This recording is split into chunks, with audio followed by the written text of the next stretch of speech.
തന്നെ കഴിഞ്ഞ ദിവസം എറണാകുളത്ത് വെച്ചതുപോലെ തന്നെ നാട്ടുകാർ പിടിച്ചതല്ലേ അല്ലേ? തന്നെ കഴിഞ്ഞ ദിവസം ആൾക്കാർ പിടിച്ചതല്ലേ ഇതുപോലെ തന്നെ? എഴുന്നേറ്റ് നീ സംസാരിക്കുകയാണല്ലോ, എറണാകുളത്ത് വെച്ചൊക്കെ സംസാരിച്ചാണല്ലോ.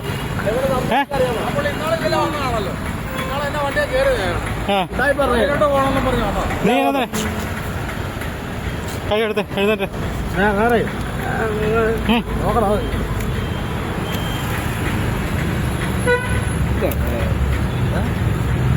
നിന്റെ വീഡിയോ മുഴുവൻ കാരണം ഇതിൻ്റെ അകത്തുണ്ടല്ലോ. വളച്ചു വെച്ചേക്കാണോ? ഇതുമായിട്ടാണ് നീ എറണാകുളത്തോട് നടന്നത് അല്ലേ?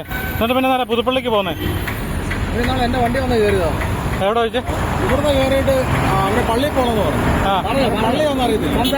ഹിന്ദിയിലാണ് സംസാരിച്ചത്. ആണ് ഇപ്പൊ അവന് സംസാരിക്കാൻ പറ്റത്തില്ല അല്ലേ? ഹിന്ദി അറിയാം. ആര് ഇവൻ ഓടി നടക്കും? അത് ആണോ വീഡിയോ പള്ളി പോകണമെന്ന് പറഞ്ഞല്ലേ? പിന്നെ സംസാരിക്കത്തില്ല. നമസ്കാരം പ്രിയ കൂട്ടുകാരെ, നമുക്ക് ആദ്യം ഒരു വീഡിയോ കാണാം. നമസ്കാരം. കഴിഞ്ഞ ദിവസം മറുനാടിലൊരു വീഡിയോ നിങ്ങൾ കണ്ടതാണ്. ഞാൻ തന്നെ ചെയ്തതാണ്. ഒരു ഭിന്നശേഷിക്കാരൻ ഇങ്ങനെ നടന്നു പോകുന്നു. പിന്നീട് എറണാകുളം KSRTC ബസ് സ്റ്റാൻഡിന് സമീപത്തുള്ള റെയിൽവേ ഓവർ ബ്രിഡ്ജിൻ്റെ മുകളിൽ അയാൾ ഇറങ്ങി പോകുന്ന ദൃശ്യങ്ങളൊക്കെ പകർത്തിക്കൊണ്ട് വിശദമായ രീതിയിൽ ഞാനൊരു വാർത്ത ചെയ്തിരുന്നു. അതിനകത്ത് ഒരുപാട് കമൻറ്റുകൾ വന്നു. നിങ്ങളിത് കൃത്യമായി അന്വേഷിച്ചിട്ടല്ല ഇത് കൊടുത്തത് എന്ന്. എനിക്ക് തോന്നിയ സംശയങ്ങളെല്ലാം കൃത്യമായിട്ട് അതിൽ പറഞ്ഞിരുന്നു. അയാൾ ഒരു തട്ടിപ്പുകാരനാണെന്ന് എനിക്ക് ബോധ്യം വന്നിരുന്നു. പക്ഷേ അതിൻ്റെ തെളിവ് നൽകാൻ എനിക്ക് അപ്പോൾ പകർത്താൻ കഴിഞ്ഞില്ല. അതുകൊണ്ടാണ് അതിനകത്ത് ഒരുപാട് വിമർശനങ്ങൾ വന്നത്. എന്തായാലും അയാളെ ഇതേപോലെ തന്നെ പിടിച്ച് ചോദ്യം ചെയ്ത ഒരാൾ നമ്മോടൊപ്പം ചേരുന്നുണ്ട്. ശ്യാം എന്നാണ് പേര്. തൃപ്പൂണിത്തുറ സ്വദേശിയാണ്. ശ്യാം നമ്മോടൊപ്പം ചേരുകയാണ്. ശ്യാമെ, ഇന്നലെ ആ വീഡിയോ കണ്ടു കാണും. അങ്ങനെയാണ് ശ്യാമിനെ വിളിക്കുന്നത്. ശ്യാം ഇയാളെ ചോദ്യം ചെയ്യുന്നതും ഒക്കെ എങ്ങനെയായിരുന്നു? ഞാൻ ഫീൽഡ് വർക്കാണ് ചെയ്യുന്നത്. ഞാൻ ഹോം അപ്ലയൻസിൻ്റെ പരിപാടിയാണ് എനിക്ക് മെയിനായിട്ട്. കാരണം ഫീൽഡിലാണ്, എറണാകുളം സിറ്റിയാണ് കൂടുതൽ ചെയ്യുന്നത്. കാരണം ഞാൻ നമ്മുടെ കടവന്ത്ര കവലക്കലമ്പലം, അതായത് ഇപ്പോഴത്തെ സ്റ്റുഡിയോയുടെ ഓപ്പോസിറ്റ് അടിച്ചാണ് ആളെ കാണുന്നത്. എന്ന് വെച്ചാൽ അവിടെ ആൾക്കാർ കൂടി നിൽക്കുന്നു. അന്നേരം ജസ്റ്റ് ശ്രദ്ധിച്ചപ്പോൾ ആൾ ഇതുപോലെ തന്നെ നിൽക്കുന്നു. ആൾക്കാർ ചോദിക്കണം. അപ്പോൾ തന്നെ പോലീസ് വന്നിട്ടുണ്ടായി. പോലീസ് വന്ന് അവർ തട്ടുന്നു. വാക്ക് യാതൊരു ഇതുമില്ല. പിന്നെ ആൾ പുറത്ത് നാക്കിട്ട് കാണിച്ചപ്പോൾ ആൾക്ക് പകുതിയുള്ളൂ. നാക്ക് പകുതിയുള്ളൂവെങ്കിലും ആള് കരഞ്ഞോണ്ടൊക്കെ കാണിക്കുന്നു. അതിനിടയ്ക്ക് കുറേ പേര് വന്നിട്ട് ആൾക്ക് വയ്യാത്തയല്ലേ ഇതാന്നൊക്കെ പറഞ്ഞ് പോലീസുകാർക്കൊന്നും ചെയ്യാൻ പറ്റാത്തൊരവസ്ഥയിലാണ് നിൽക്കുന്നത്. കുറേ പേര് സംശയം തോന്നി എന്താ വിളിച്ചു വരുത്തിയാന്ന് എനിക്ക് തോന്നുന്നു. അത് കഴിഞ്ഞ് ഞാനത് നോക്കി അവിടെ നിന്ന് കണ്ടു. പിന്നെ ഞാനത് ഓക്കെ, അത് സാധാരണ ഇതിൽ റോഡിൽ കുറേ സംഭവങ്ങൾ നടക്കൂല. അതുപോലെ ഞാനിങ്ങനെ നീങ്ങി പോരുകയും ചെയ്തു. പിന്നെ ഞാൻ അവിടെ നിന്ന് ഫീൽഡിൻ്റെ ഭാഗമായിട്ട് ഞാൻ നമ്മുടെ ഫയർ സ്റ്റേഷൻ്റെ ഗാന്ധിനഗർ ഫയർ സ്റ്റേഷൻ്റെ അവിടെ നിന്ന് കോൾ ചെയ്തുകൊണ്ടിരിക്കുക, നിർത്തി. അന്നേരം ഞാൻ ഫോൺ ചെയ്തുകൊണ്ടിരുന്നപ്പം എൻ്റെ ഫ്രണ്ടിൽ ഇങ്ങനെ നടന്നു പോയ ആൾ പെട്ടെന്ന് മരത്തിൻ്റെ പുറകിൽ നിന്ന് എഴുന്നേറ്റ് നടന്നു പോകണം. അപ്പോഴാണ് ഞാനിത് ശ്രദ്ധിക്കുന്നത്. അന്നേരം ഞാൻ പെട്ടെന്ന് നോക്കിയപ്പോൾ കുറച്ച് മുമ്പ് അവിടെ ഇഷ്യൂ നടന്ന ഒരാൾ. ഞാൻ ചാടി വണ്ടി അപ്പം തന്നെ സ്റ്റാർട്ട് ചെയ്തു. ആളുടെ പുറകിൽ ഡാന്ന് വിളിച്ച വഴി ഇവൻ ഇറങ്ങി ഓടി ഫയർ സ്റ്റേഷൻ കഴിഞ്ഞ് ലെഫ്റ്റ് കട്ട് ചെയ്ത് അപ്പുറത്തെ നമ്മുടെ ത്രിവേണി ആ റൂട്ടിൽ കയറി. അതായത് കുനിഞ്ഞ് നടക്കാൻ പോലും പറ്റാത്ത ആളാണ് ഓടുന്നത്.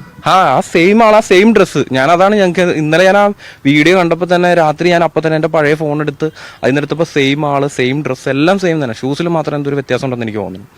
എന്നിട്ട് ആ കുനിഞ്ഞ നാളെ ആ നിസ്സാര സമയം കൊണ്ട് ആൾ എഴുന്നേറ്റ് പെട്ടെന്ന് ആ സ്റ്റിക്ക് ബാഗിൻ്റെ ഉള്ളിൽ കയറ്റി ആൾ എഴുന്നേറ്റ് കൂളായിട്ട് നടന്നു പോകണു. ഒരു കുഴപ്പമില്ലാത്ത ആൾ പോലെ. പക്ഷെ എനിക്ക് അതിൽ നിന്നൊരു കാര്യം മനസ്സിലായി. ആൾ നല്ല ട്രെയിനിങ് എടുത്തിട്ടുണ്ട്. എന്ന് വെച്ചാൽ മരത്തിൻ്റെ ബാക്കിൽ നിന്ന് ആൾ പെട്ടെന്ന് അവിടെ നിന്ന് തന്നെ എഴുന്നേറ്റ് പോയി, മരത്തിൻ്റെ പുറകിൽ നിന്ന് തന്നെ. എന്നിട്ട് ഞാൻ ആ ബൈക്കിന് പുറകെ പോയി. ഇവനെ പുറകെ ഓടി ഞാൻ ബൈക്കിന് കാല് വെച്ച് ചവിട്ടി ഇവനെ ഇടിച്ചിട്ട്. എന്നിട്ട് ഞാൻ ബൈക്ക് നിർത്തി ഇവനെ പിടിച്ചു. അന്നേരത്തെ ഒരു ആൾക്കാരൊക്കെ കൂടി. അന്നേരം ഈ സംഭവം നടന്ന ആൾക്കാരും അവിടെ അന്നേരം 2-3 പേരുണ്ടായിരുന്നു.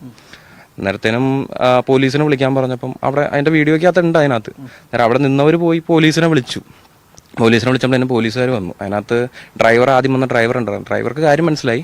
അന്നേരം ഇവനെ എടുത്തു നേരെ വണ്ടിക്കകത്തിട്ടു. എന്നോട് സ്റ്റേഷനിലേക്ക് വരാൻ പറഞ്ഞു. സ്റ്റേഷനിൽ ചെന്ന് സംസാരിച്ചു. അവൻ്റെ ഡീറ്റെയിൽസും കാര്യങ്ങളും. അന്നേരം അവൻ്റെ ഹാൻഡ്സ് കാര്യങ്ങൾ, പിന്നെ ക്യാഷൊക്കെ ഉണ്ടായിരുന്നു. അന്നേരം ഇവൻ അവിടെ സൗത്ത് ഏരിയയിലാണ് താമസിക്കുന്നത്. അവിടെ ആ റൂമെന്നാണ് ഇവൻ പറയുന്നത്. ഇവൻ കിടന്ന് കരയുവാണ്. ഇവർ എന്തോ ഒരു ഗ്യാങ് ആണെന്ന് എനിക്ക് തോന്നുന്നു. എന്ന് വെച്ചാൽ ഇവൻ്റെ അത് കഴിഞ്ഞ് ഗൂഗിളിലൊക്കെ സെർച്ച് ചെയ്തപ്പോൾ ഇവർ കുറേ പേരുണ്ട് ഇതുപോലെ.